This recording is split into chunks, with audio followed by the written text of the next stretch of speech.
broadcasting around the clock. This is Radio Mauritius. आज की चर्चा।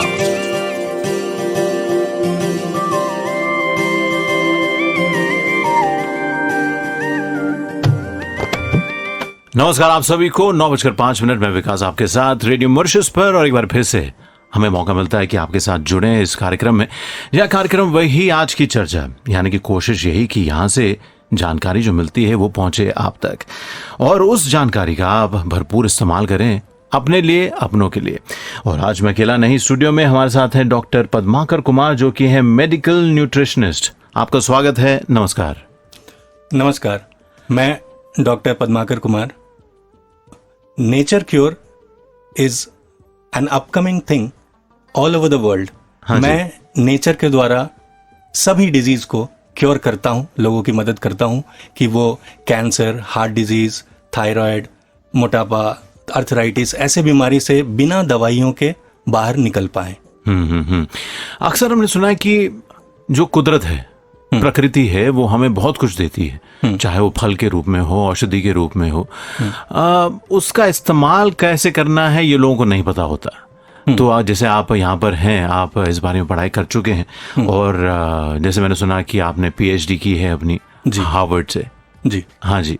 तो एक तो पहले बताइए कि कैसे आपने सोचा कि इस क्षेत्र की तरफ आप आगे बढ़े। मैं बहुत ही सिंपल सोचता था, और एक्स्ट्रा ऑर्डिनरी सिंपल। अब एक्स्ट्रा ऑर्डिनरी सिंपल को मैं डिसएम्बिगिटी कर देता हूँ उसकी। जब मैं बोलता हूँ एक्स्ट्रा ऑर्डिनरी, पिज्जा पे अगर एक्स्ट्रा टॉपिंग होता है तो उसका मतलब क्या? ज्यादा टॉपिंग। टी शर्ट अगर एक्स्ट्रा लार्ज है तो उसका मतलब क्या? ज्यादा लार्ज। तो मैं अगर बोल रहा हूँ एक्स्ट्रा सिंपल, तो उसका मतलब समझ जाइए कि मैं कैसे दुनिया को देखता था। आप नेचर की बात अगर करें तो जानवरों को देखिए। कोई भी जानवर कैसे बिहेव करती है। अगर गाय को कभी चोट लग जाती है ना, या कुत्ते को कोई बीमारी हो जाती है, तो वो खाना नहीं खाते। लेकिन आज हम देख रहे हैं हमारे आसपास जो माहौल है, बेटा बुखार है लेकिन थोड़ा सा ब्रेड तो खा लो, ऐसा होता है। तो that is a complex way of thinking. तो मैं जब नेचर को देखता हूं तो चीज़ें सिंपल हो जाती है। तो यही एक चीज़ थी कि नेचर से वो जुड़ाव जो शुरू से मेरा रहा है, कि मैं इस तरफ नेचर साइंस एंड मेडिसिन की PhD की तरफ बढ़ा, और कि आउट ऑफ इंटरेस्ट मैंने और भी बहुत सारे रिसर्च पेपर्स पढ़े, बहुत मेहनत की, फिर जाना कि actually nature is one thing that dominates over every other chemicals. आपने बिल्कुल सही कहा कि अगर हम जानवर को देखें तो आप देखते हैं उनको चोट लगी है, तो चाहे वो अपनी जबान से उसको साफ कर रहे हो, इन्फेक्शन हटा रहे हो, उनके पास दवाई नहीं, कहीं जाने का एक जरिया नहीं, लेकिन फिर भी वो ठीक हो जाते हैं। ये कैसे? क्योंकि उनके शरीर में प्राण शक्ति होती है। प्राण शक्ति जिसको साइंस कहता है इम्यून सिस्टम, वो हमारे बॉडी में, जानवरों की बॉडी में, सबकी बॉडी में एक समान है। वो प्राण शक्ति एक बार में एक ही काम कर सकता है, जिसको कहते हैं WBC। वो एक बार में या तो प्राण शक्ति डाइजेस्ट करेगी या वो हील करेगी। तो हीलिंग पावर सबके अंदर होती है। उस जानवर को भी पता है कि अभी मैं खाना ना खाऊं तो मेरी हीलिंग जल्दी हो जाएगी। बस मतलब जैसे अगर मैं सोच रहा हूं कि आपने कहा कि आपकी बॉडी, उसका जो मैकेनिज्म है वो एक ही काम कर सकता है एक टाइम पर, एक समय पर। अब अगर आपने खाना खा लिया उदाहरण के तौर पर, तो आपका जो शरीर है वो उसको डाइजेस्ट करने में लगा है। हाँ, बिल्कुल। और वो बाकी के काम नहीं कर पाएगा। हाँ, यहाँ मैं एक छोटी सी बात बता दूं कि फ्रूट्स को आपके एलिमेंट्री कैनाल से पूरा निकल जाने में 3 घंटे लगते हैं, क्योंकि उसमें 70% वाटर होता है। रॉ वेजिटेबल्स अगर आप खाते हैं, जैसे खीरा खाया है, तो उसमें 50 to 60% वाटर होता है, तो उसको 6 घंटे लगते हैं। मतलब वेजिटेबल्स 6 घंटे में निकल जाएगा। फ्रूट्स 3 घंटे में लगभग। फ्रूट्स 3 घंटे में। और ग्रेन्स, जो दाना होता है, दाल, चावल, ये सब आपके बॉडी में 18 घंटे तक रहता है। 18 घंटे? यस, क्योंकि उसमें पानी ज्यादा नहीं होता है, तो उसको प्रोसेस होने में ज्यादा टाइम लगता है। अगर मैं कुक्ड मीट की बात करूं तो वो 72 घंटे आपके शरीर में सड़ता है। तो होता ये है कि हम सुबह नाश्ता करते हैं, जो बनाया डाल दिया, वो डाइजेस्ट हुआ नहीं कि दोपहर में खाना खा लिया, वो डाइजेस्ट नहीं हुआ कि रात को रोटी या चावल खाया जिसको डाइजेस्ट होने में 18 घंटे लगेंगे। तो बताइए, सुबह उठते ही फिर से अगर ब्रेकफास्ट कर लिया तो हीलिंग का टाइम कहाँ बचा? तो हमको केमिकल्स पे डिपेंड होना पड़ता है।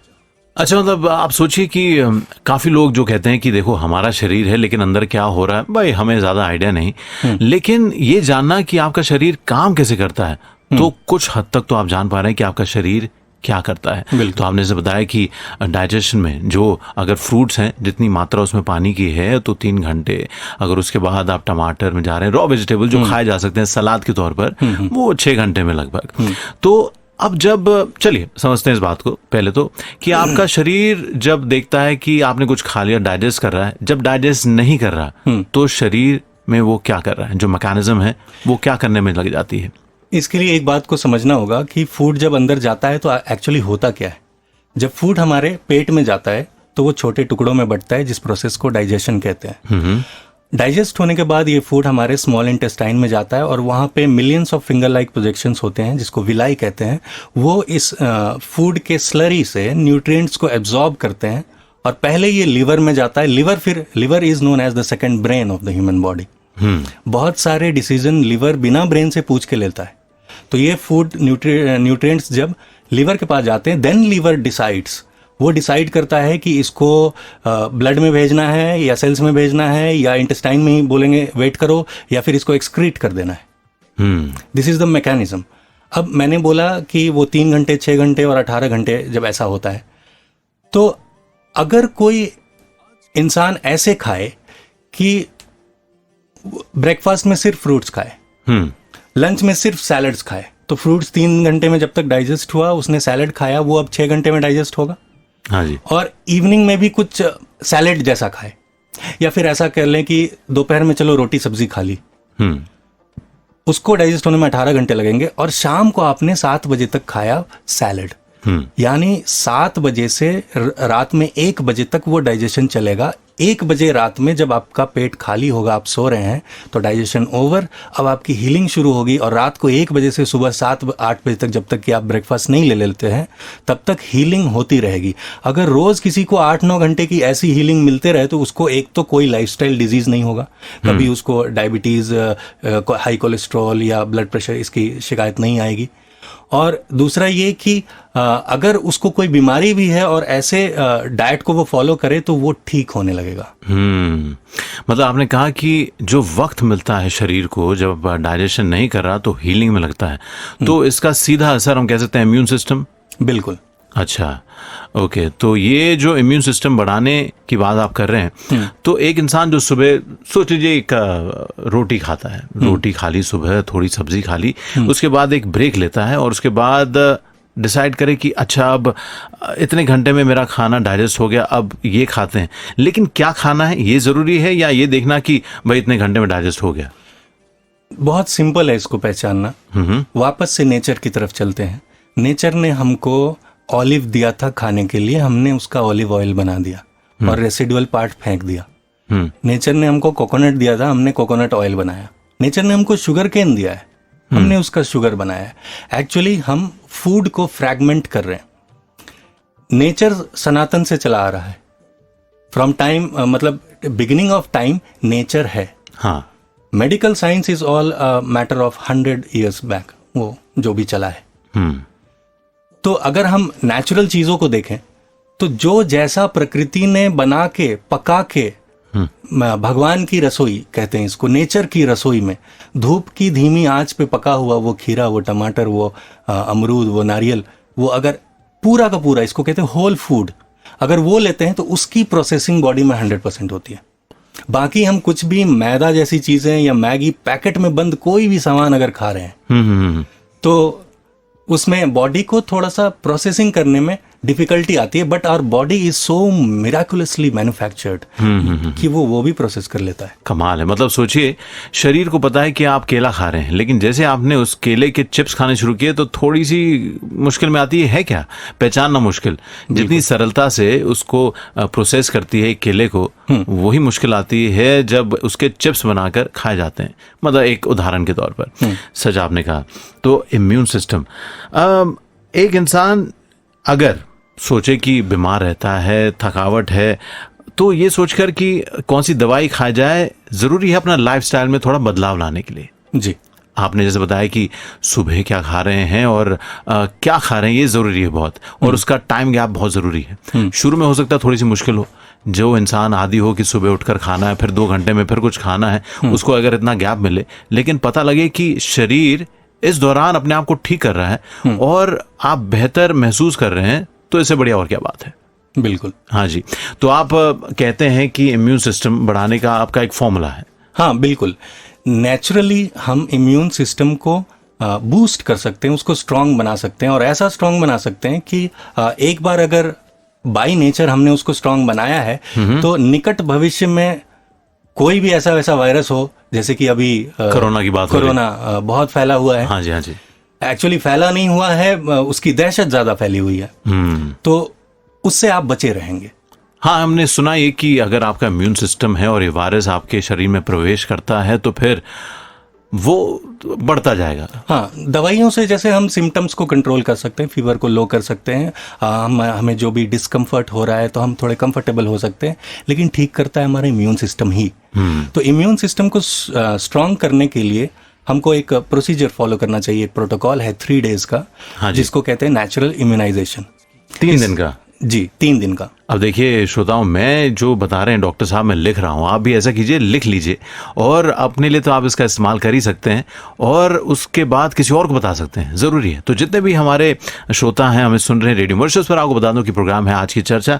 हमारे साथ हैं doctor Padmakar Kumar ji, medical nutritionist हैं, और आज मौका मिला, एक्चुअली छुट्टियों पर आए थे, लेकिन छुट्टी में आकर ये वायरस की छुट्टी करने में लगे हुए हैं ये भी अच्छी बात है। चलिए, तो आपकी ये 3 दिन की जो प्रोसेस है जिसके बारे में आप बता रहे हैं, उसकी शुरुआत करते हैं। श्रोताओं से मैं भी अपील करना चाहूँगा कि इस बात को ज़्यादा से ज़्यादा लोगों को बताएं। ये एक नेचुरल प्रोसेस है अपने इम्यून सिस्टम को स्ट्रांग करने का, और इसके कोई भी साइड इफ़ेक्ट्स नहीं है। तो ये 3 दिन का नेचुरल इम्यूनाइजेशन प्रोसेस में पहले दिन डे 1 को हमको क्या करना है, हमको अपना बॉडी वेट देखना है। फॉर एग्जाम्पल, अगर मैं बॉडी वेट लेता हूँ किसी का 80 kgs है, तो divide the body weight by 10, so 80 by 10 is 8। तो 8 ग्लास कोकोनट वाटर और 8 ग्लास कोई भी साइट्रस फ्रूट जूस आपको लेना है। एक ही साइट्रस, एक या कोई भी साइट्रस फ्रूट जूस, वो मौसमी हो सकता है, संतरा हो सकता है, पाइनएप्पल हो सकता है, या इनका मिक्स जूस भी हो सकता है। अगर घर पे जूस बनाए तो ज्यादा अच्छा है, घर पे बनाए तो जी। और उसके जो रेशे होते हैं, जो फाइबर होता है, वो थोड़ा बहुत अगर चला जाए तो कोई बात नहीं है।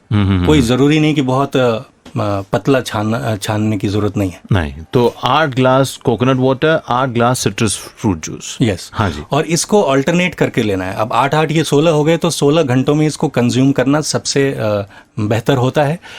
जैसे आपने सुबह 8 बजे अगर नारियल पानी लिया है, तो 9 बजे साइट्रस फ्रूट जूस लेंगे, फिर 10 बजे नारियल पानी, 11 बजे साइट्रस फ्रूट जूस, ऐसे करते करते हम 8 कंप्लीट करेंगे। और डे 1 को पूरे दिन हम और कुछ भी बॉडी में नहीं डालेंगे, कुछ भी नहीं खाएंगे। सुबह 8 बजे 16 ग्लास है, तो मतलब 24 घंटे हो गए। जी हाँ, ठीक है। तो डे 1 के 24 घंटों में हमको सिर्फ 8 glass citrus fruit juice, 8 glass नारियल पानी लेना है, और 1 glass is equal to 300 ml। Okay, तो ये हमको लेना है, और इसके अलावा और कोई भी फूड नहीं लेना है। अगर हम ऐसा करते हैं तो डे 1 को ही हमारी इम्यूनिटी 70% बूस्ट होती है। 70% बूस्ट होती है। यस। फिर डे 2 को क्या करना है, अगर एग्जाम्पल के लिए मैंने लिया 80 kg बॉडी वेट है, तो जो पहले दिन लिया था उसका आधा, मतलब 4 glass coconut water and 4 glass citrus fruit juice हम लेंगे। और इसके अलावा भी हम सेकेंड डे को खाएंगे body weight multiplied by 5, that is 80 multiplied by 5, 400 grams of raw cucumber and tomato. 400 ग्राम खीरा टमाटर कच्चा खाएंगे, खीरा का छिलका भी खाना है। अच्छा। हाँ, हमें मंदिरों में प्रसाद मिलता है, उसमें अगर खीरा होता है तो छिलका लगा होता है। ये बहुत पुराने लोगों को भी पता था कि इट हेल्प्स यू। हाँ जी, हाँ जी, हाँ जी, इम्यून सिस्टम। तो आपने कहा कि रॉ क्यूकम्बर और टोमेटो। यस। अच्छा, तो ये हो गया 400 ग्राम, अगर 80 किलो का आपका वजन है तो। हाँ, और डे 2 के लिए कोई भी गाइडलाइन नहीं है घंटे घंटे क्या करना है, आपको इतना कंप्लीट करना है। ये आपका सिलेबस है, 4 ग्लासेस एंड 400 ग्राम्स ये क्यूकम्बर एंड टोमेटो, ये आपको डे 2 को कंज्यूम करना है कैसे भी। देखिए बहुत बढ़िया बात है, इसलिए क्योंकि इसका कोई साइड इफेक्ट नहीं।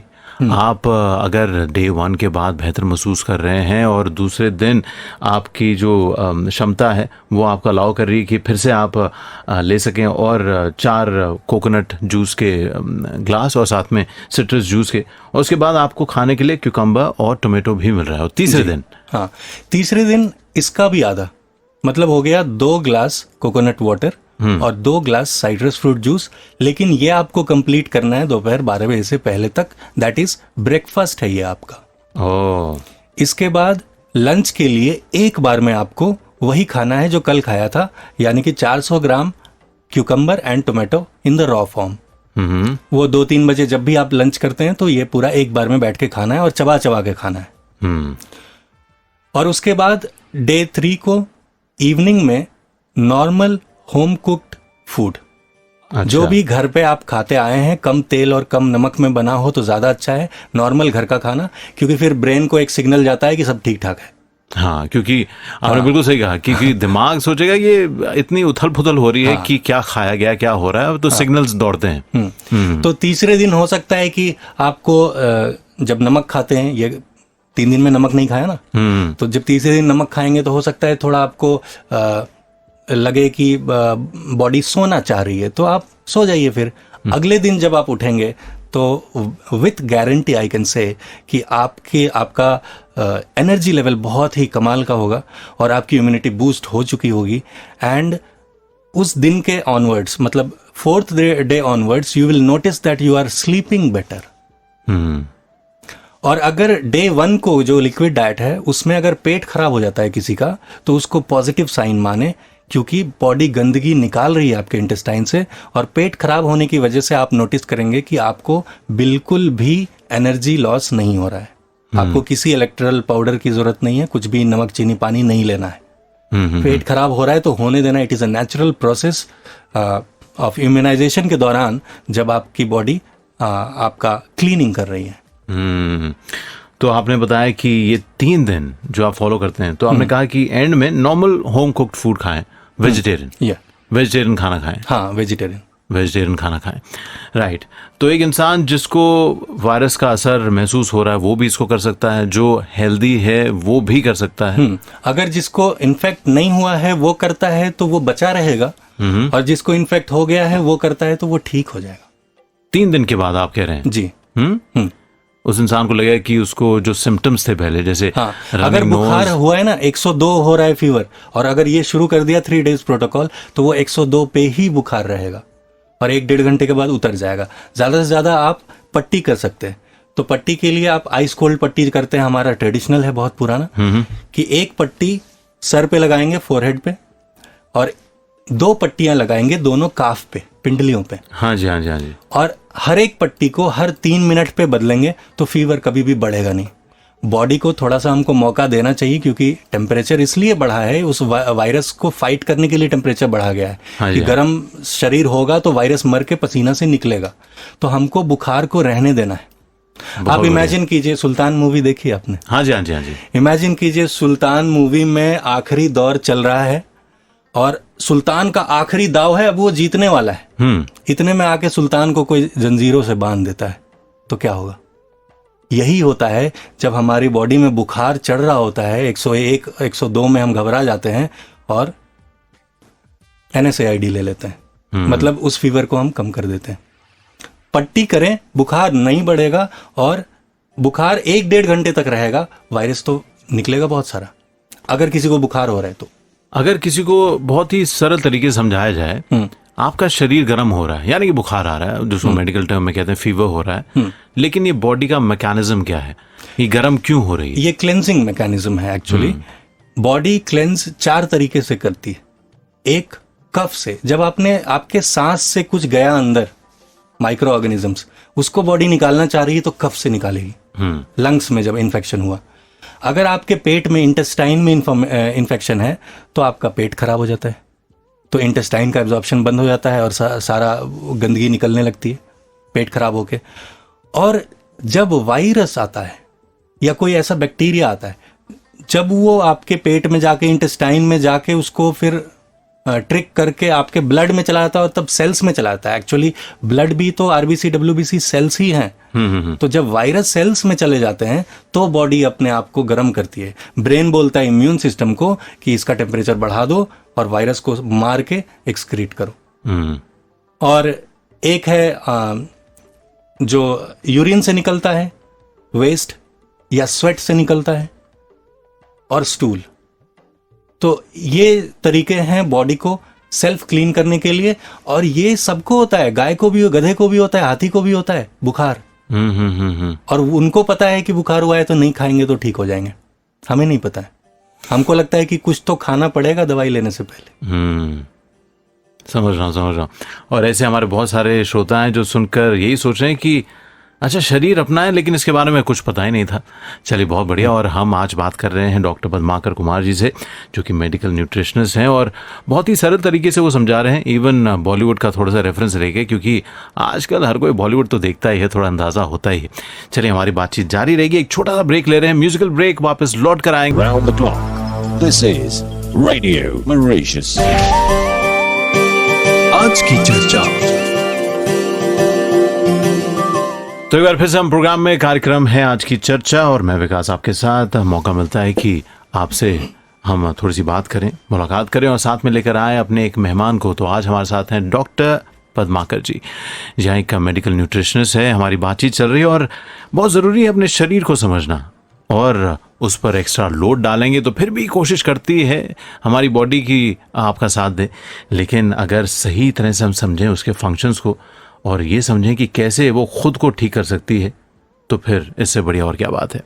हम बात कर रहे हैं कि आजकल जो वायरस है, या फिर जितनी सेंसिटाइजेशन हो रही है कि हाथ धोते रहें और इससे बचे रहें, क्या क्या गुड प्रैक्टिसेस हैं, सेल्फ हाइजीन क्या है, बहुत सारी चीज़ें हो रही हैं जिनकी बातें हो रही हैं। तो डॉक्टर पद्माकर, कहीं हम इस बबल को फाड़कर इससे बाहर नहीं निकल गए हैं, जहाँ पर हम सोचते जा रहे हैं कि अपने आप को कैसे बचाना है, हाथ हमेशा साफ रखें, इस बारे में कुछ बताइए। हाँ, बिल्कुल, हम बबल को फाड़ के ही बाहर निकल गए। और जहाँ तक सैनिटाइजेशन की बात है, तो it is a good practice. हमको अपने आप को और अपने आसपास की जगहों को साफ रखना चाहिए। और भारत में एक स्वच्छ भारत अभियान इसी बेसिस पे चल रहा है कि सफाई कितनी ज़रूरी है। लेकिन साथ ही साथ कहीं ना कहीं हमने सफाई के चक्कर में जो ज़रूरी चीज़ें हैं, जो ऑर्गेनिज्म ज़रूरी होते हैं, जिनको गुड बैक्टीरिया बोलते हैं, उसको मारना शुरू कर दिया है। मैं आपको एक एग्जांपल देता हूँ कि बहुत पहले, ज़्यादा पहले नहीं, 20 साल पहले एक साबुन होता था जिससे हम सारी सफाई कर लेते थे।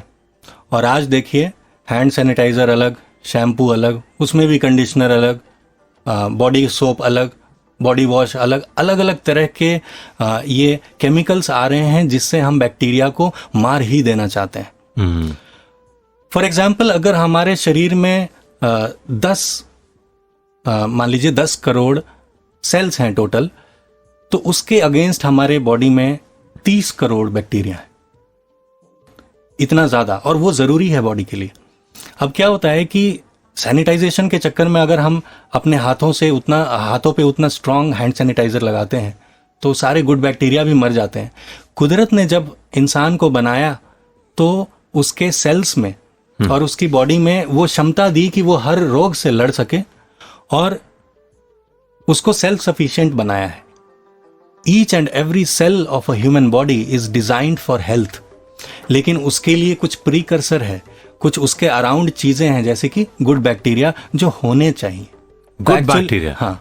तो अगर कोई समझे कि गुड बैक्टीरिया, बैड बैक्टीरिया, तो जो जैसे आपने कहा कि हाथ में जैसे आपने सैनिटाइजर लगाया, साफ किया, तो गुड बैक्टीरिया भी मर जाते हैं।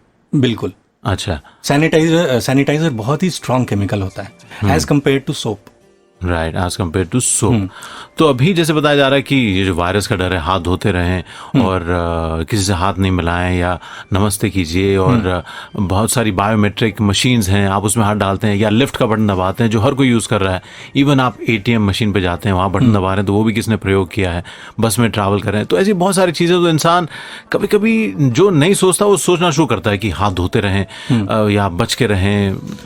हाँ, हाथ धोना बहुत ज़रूरी है and it is a very good habit, it is a very good practice. और इसको किसी वायरस से के डर से नहीं होना चाहिए कि कोरोना है इस वजह से आज मैं हाथ धो रहा हूँ और कल नहीं धोऊंगा, तो वो काम नहीं आएगा। इसको एक गुड प्रैक्टिस बना लें। हाँ, हमको अपना जनरल एक हाइजीन रखना चाहिए जिसमें हमको नॉर्मली हाथ धोना चाहिए, साइकोडेलिकली नहीं, नॉर्मली।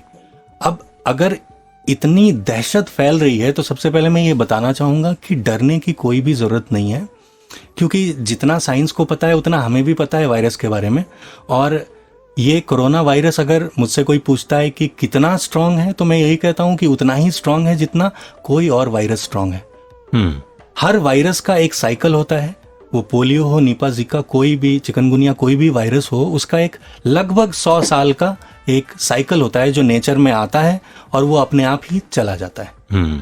तो उससे हमको सबसे पहली बात डरने की बिल्कुल जरूरत नहीं है। और हाँ, ऑफ कोर्स हमको एक पर्सनल हाइजीन मेंटेन करनी चाहिए, जिसमें आता है रोज नहाना, बाहर से आए तो साबुन से हाथ धो लेना, पर ये नहीं कि जेब में सैनिटाइजर लेके घूमना, ये तो अति हो गई सर। बस ये होता है कि अब चलते फिरते कहीं रुके खाना पीने के लिए और आसपास फिर हाथ धोने के लिए कुछ नहीं तो सैनिटाइजर यूज कर लिया, तो नॉर्मल रहिए ना। हाँ। ये नॉर्मल ही वायरस है, इससे डरने की जरूरत नहीं है। हाँ। आप नॉर्मल रहिए, जहां मिले ठीक है, नहीं घर आए हाथ धोया वो ठीक है। एक इसीलिए मैंने बोला कि जनरल हाइजीन मेंटेन करनी चाहिए। राइट, बहुत जरूरी है। और इसको जैसे आपने कहा कि इसके बारे में साइकिक मत हो जाए कि अरे भाई हाथ तो धोने चाहिए, हमेशा धोने चाहिए। अच्छा है गुड प्रैक्टिस बनाना, और हमने बहुत पहले से किताबों में पढ़ा है कि कैसे आप अपना हाइजीन मेंटेन कर सकते हैं। बिल्कुल राइट। तो अब हम बात कर रहे हैं वायरस की, और आपने कहा कि सब वायरस एक ही तरह के हैं। जी।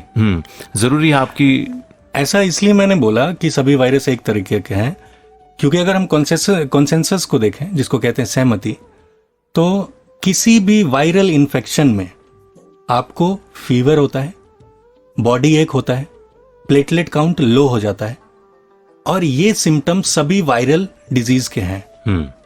तो इसलिए मैंने कहा कि सभी वायरस एक ही तरह के होते हैं। अब ये अलग बात है कि मैंने बोला ना कि लगभग 1 साल का साइकिल होता है, फिर वायरस चला जाता है। जैसे अभी पोलियो एक्सटिंक्ट हो गया, तो वो किसी वैक्सीन की वजह से नहीं हुआ, वो अपने आप एक्सटिंक्ट हो गया। और मैं इस बात को प्रूव करने के लिए सारे प्रूफ दे सकता हूँ, रिसर्च जर्नल में जो पब्लिश्ड हैं वो। हाँ जी। तो उसी तरह कोई भी वायरस अपने साइकिल के दौरान किस फेज में है उस पे डिपेंड करेगा। और ये एक रिसर्च का मुद्दा है, ये किसी को नहीं पता है। जरूरी नहीं कि कोरोना वायरस को डायग्नोज करने के लिए डायग्नोस्टिक टूल का आविष्कार अगर आज हुआ है या 2020 में हुआ है तो अभी ही आया है। एक तो ये आउटब्रेक वर्ड ही गलत है। आउटब्रेक का मतलब होता है एपिडेमिक, जो कि 2-3 हफ्ते में पूरी दुनिया में फैल जाना चाहिए, पर ऐसा तो नहीं हुआ है। दिसंबर से चला आ रहा है अभी इतना time. This is not an epidemic. तो कोई भी वायरस आउटब्रेक होता है ना, तो वो अपने टाइम पे 100 साल के साइकिल में कहाँ पे है। अगर बहुत बाद में है तो कम इफेक्टिव है, कम मल्टीप्लाई कर रहा है। तो ये रिसर्च का मुद्दा है, ये अभी पता नहीं लगा है। ये अभी पता लगेगा कि ये वायरस कब से है। हो सकता है 10 साल में चला जाए, 90 साल से हो सकता है आपको कभी बुखार हुआ हो 199 और आपकी इम्यून सिस्टम इतनी स्ट्रांग हो कि आपको पता नहीं चला हो और कोरोना वायरस फाइट किया हो आपकी बॉडी ने। हो सकता है। तो एक वायरस अपने कहाँ स्टेज पर है वो अभी वो पता कर रहे हैं कि कोरोना कौन से स्टेज पर है और कब चला भी जाएगा। हाँ, लेकिन जैसे कहते हैं prevention is better than cure. Yes, तो हमको करना यही है कि क्या पता चलेगा क्या नहीं चलेगा वो तो अलग बात है। हमको अपने इम्यून सिस्टम को स्ट्रांग रखना है ताकि हम अपनी सुरक्षा रख सकें और एक जनरल हाइजीन मेंटेन करनी चाहिए। अच्छा डॉक्टर साहब, आपने बताया कि जैसे इम्यून सिस्टम की बात कर रहे हैं कि कैसे उसको बढ़ाया जा सकता है, लेकिन आपने एक मेंशन किया था जैसे डायबिटीज़ हो, हाइपरटेंशन और ऐसी बहुत सारी बीमारियां भी आजकल जो लाइफस्टाइल से भी रिलेटेड हैं। लेकिन ये जो आपने बताया कि वो कोकोनट पानी और सिट्रस फ्रूट वाला, वो तो इम्यून सिस्टम के लिए। लेकिन क्या आप ऐसे सोचते हैं कि बीमारी ये है तो उसमें खान पान ये होना चाहिए, ऐसे चलता है कैसे? नहीं, ऐसा नहीं है। कोई पेशेंट आता है मेरे पास अगर डायबिटीज़ का होता है, तो जब उसकी डायबिटीज़ ठीक हो जाती है तो वो कहता है कि मुझे ये भी था, ये गांठ था यहाँ वो पिघल गया, ये मुझे घुटने में दर्द था वो भी ठीक हो गया। तो सब कुछ एक बार में ठीक हो जाता है। एक कहानी आपने सुनी होगी, एक हाथी और 7 अंधों की। एक हाथी होता है और 7 अंधों को अलग अलग जगह पे लगाया जाता है। तो कोई हाथी का पैर छूता है और बोलता है, अंधा है ना, हाँ। बोलता है कि ये खंबा है। कोई पूंछ पकड़ के बोल रहा है ये रस्सी है। हाँ। तो अगर हम अलग अलग देखेंगे बीमारियों को, बॉडी पार्ट्स को अलग अलग देखेंगे, तो उस ह्यूमन बीइंग को मिस कर जाएंगे जिसको हमको देखना चाहिए। और कोई भी मेडिकल प्रोटोकॉल, कोई भी मेडिकल स्ट्रीम, चाहे वो आयुर्वेद हो या होम्योपैथ हो या एलोपैथ हो, वो आयुर्वेद के केस में कह सकते हैं कि पूरी बॉडी पे ध्यान दिया जाता है, लेकिन जैसे आयुर्वेद है, एलोपैथ, तो वो तो बस एक सिम्टम को देखता है और उसका इलाज करना चाहता है। तो वही एक अंधा और एक हाथी और सात अंधों वाली बात हो जाती है कि बाकी चीज़ों को देखना समझना बॉडी को। अच्छा, तो जैसे मैंने कहा कि आप कैसे उसको डायग्नोज करते हैं कि ठीक है आपको ये हो रहा है। अब जैसे आपने किसी को ठीक किया डायबिटीज़ के लिए, जैसे आपने कहा तो उसकी गांठ पिघल गई, तो उस बारे में आपको आइडिया नहीं, लेकिन वो इंसान आगे बताता है ये भी ठीक हो गया उसके चलते। हाँ बिल्कुल। तो ऐसा नहीं है कि किसी का मैं अगर कैंसर क्योर कर रहा हूं और उसको अर्थराइटिस है तो वो ठीक नहीं होगा, दोनों ठीक हो जाएगा, एक साथ ठीक होगा।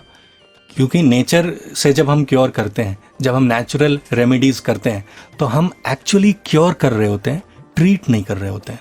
किसी सिम्टम को ट्रीट नहीं करते, हम क्योर कर देते हैं सीधा।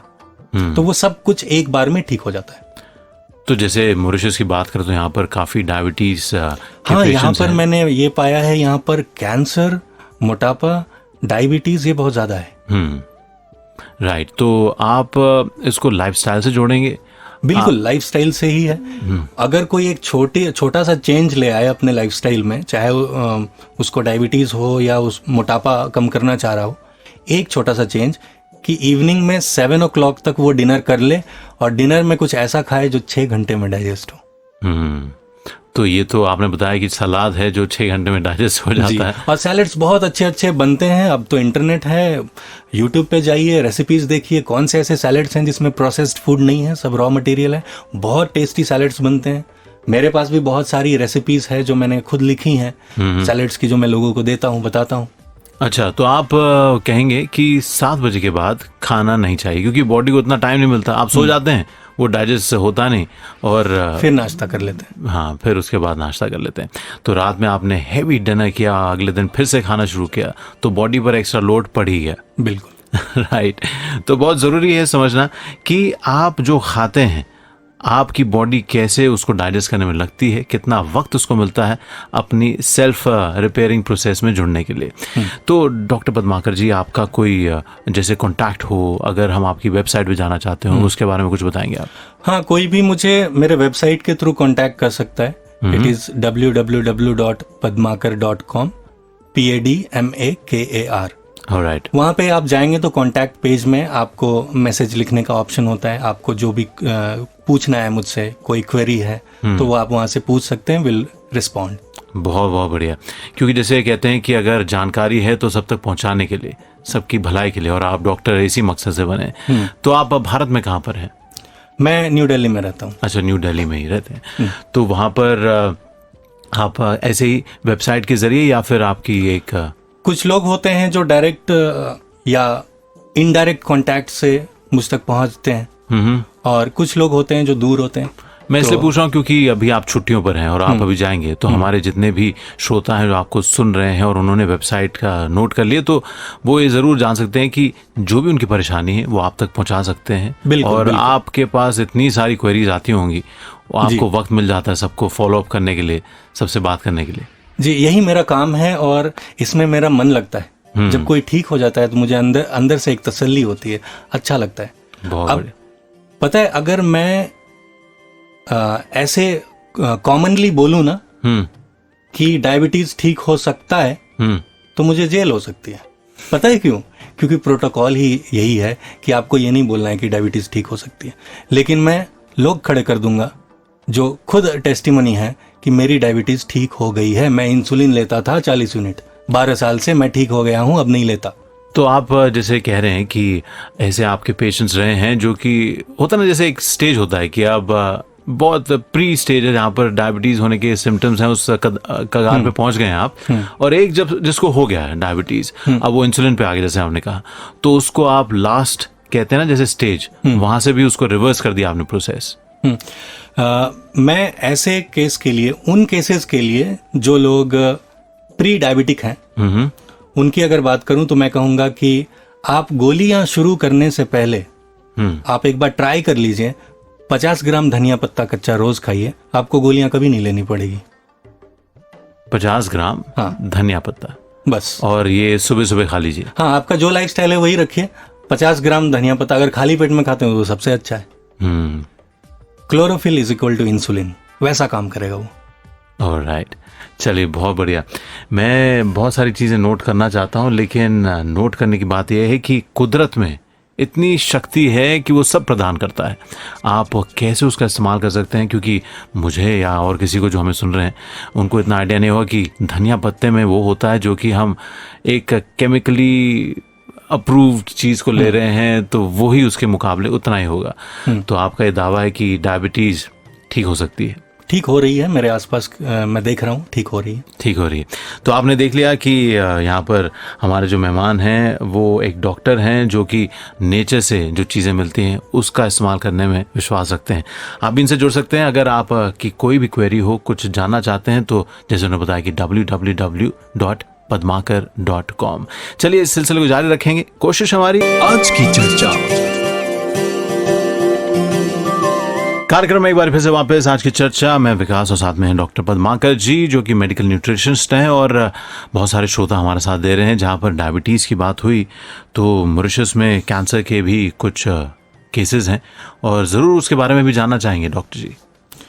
जी, ये तो बहुत ही ज्वलंत मुद्दा है, जैसा कि मैं देख रहा हूँ यहाँ पर मॉरिशस में कैंसर मुझे पर्सनली देखने को मिला है, एक आध केसेस, और काफ़ी हैं कैंसर के केसेस। तो मैं ये बताना चाहूँगा कि कैंसर सबसे पहले होता है तो क्यों होता है। मान लीजिए कि मुझे लीवर कैंसर होने वाला है, तो क्या होगा कि मेरे लीवर को जो ब्लड स्ट्रीम्स ब्लड देती है, जो ब्लड वेसल्स हैं, वहाँ पे किसी ब्लड वेसल में ब्लॉकेज है। अब क्या हो रहा है, जहाँ पे ब्लॉक्ड है वहाँ तो ब्लड फ्लो हो नहीं रहा है, उसके आसपास के बाईपास वेन से फ्लो हो रहा है। तो वहाँ से वो जहाँ पे ब्लॉकेज है उसके आसपास के सेल्स को न्यूट्रिशन नहीं मिल पाता है, क्योंकि वहाँ पे ब्लॉकेज है। लेकिन मैंने बोला ना कि the nature has made your body in such a way that each cell of your body is designed for health. वो कभी भी मरना नहीं चाहते हैं सेल्स, वो जीना चाहते हैं, पर न्यूट्रिशन नहीं मिल रहा है, ऑक्सीजन न्यूट्रिएंट्स उसको मिल नहीं रहा है उसके आसपास के सेल्स। तो क्या होता है कि ये सब मिल के डिसाइड करते हैं कि हम मरने नहीं वाले हैं।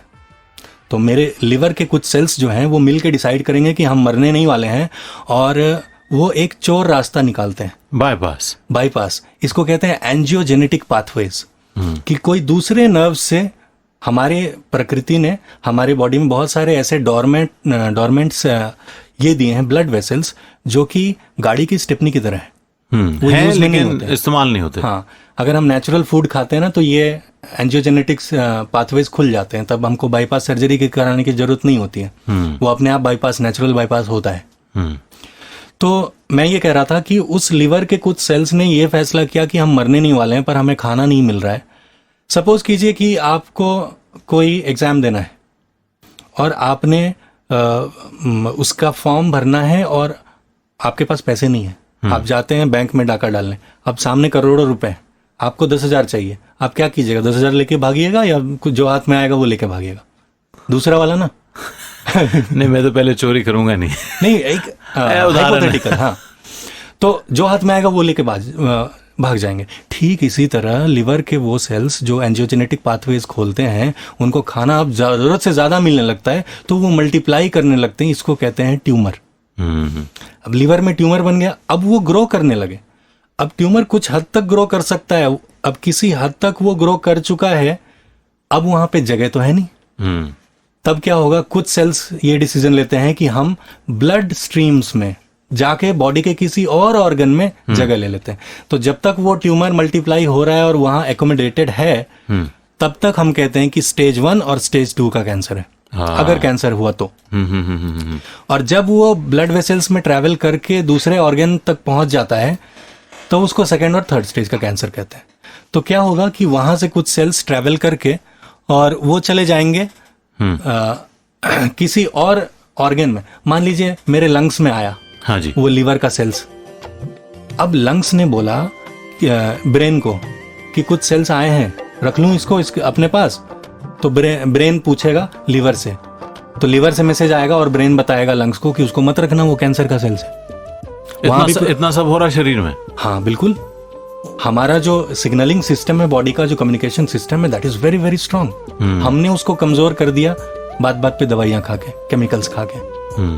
तो क्या हुआ कि क्योंकि हमने बहुत सारी दवाइयां पहले खाई थी, थोड़ा बुखार होता था दवाई खा लेते थे, सर्दी खांसी हुई दवाई खा लेते थे, तो वो सिग्नलिंग सिस्टम कमजोर था।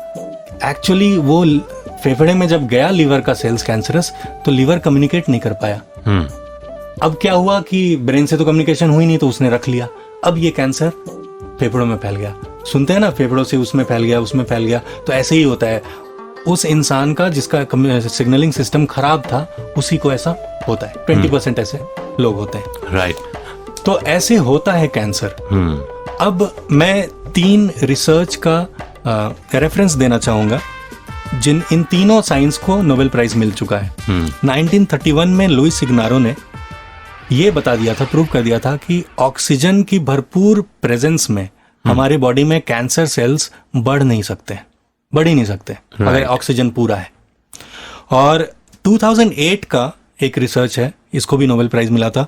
ओटो वुडबर्ग ने ये बताया था कि नाइट्रस ऑक्साइड के एक्सेस प्रेजेंस में, नाइट्रस ऑक्साइड हमारे बॉडी के वेन्स के एंडोथेलियम लेयर में, इनर लेयर में बनता है, उससे स्मूथनेस रहती है, नहीं तो फिर ग्रीजी हो जाता है, ब्लॉकेज हो जाती है। तो नाइट्रस ऑक्साइड के एक्सेस में कैंसर सेल्स बढ़ ही नहीं सकते। और 2016 में एक जापानीज साइंटिस्ट योशिनोरी को नोबेल प्राइज मिला था ये प्रूव करने के लिए कि ऑटोफेजी का सिस्टम क्या है। ऑटोफेजी मतलब जो लिवर में कैंसर हुआ था, जो सेल्स बढ़ रहे हैं, उसको बॉडी खुद ही कंज्यूम कर लेती है और एनर्जी प्रोड्यूस कर लेती है।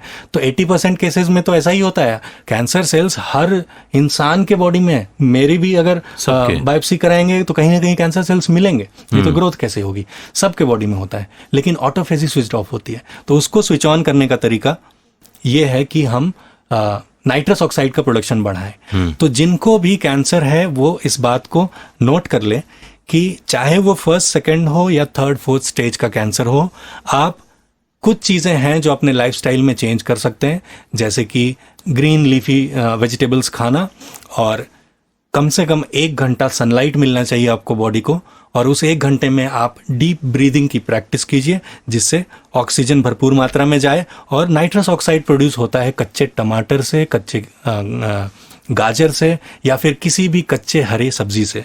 उस नाइट्रस ऑक्साइड के प्रोडक्शन को बरकरार रखिए, कैंसर जहां भी है रिवर्स होना शुरू हो जाएगी।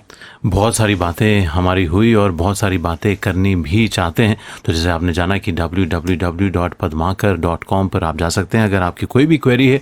और इसी के साथ हमारा कार्यक्रम यहाँ पर समाप्त होता है। डॉक्टर साहब, आपके आने के लिए बहुत बहुत धन्यवाद। जैसे मैंने कहा कि बातें बहुत करनी थी पर वक्त इजाज़त नहीं दे रहा। धन्यवाद, मुझे भी यहाँ पर आकर बहुत अच्छा लगा।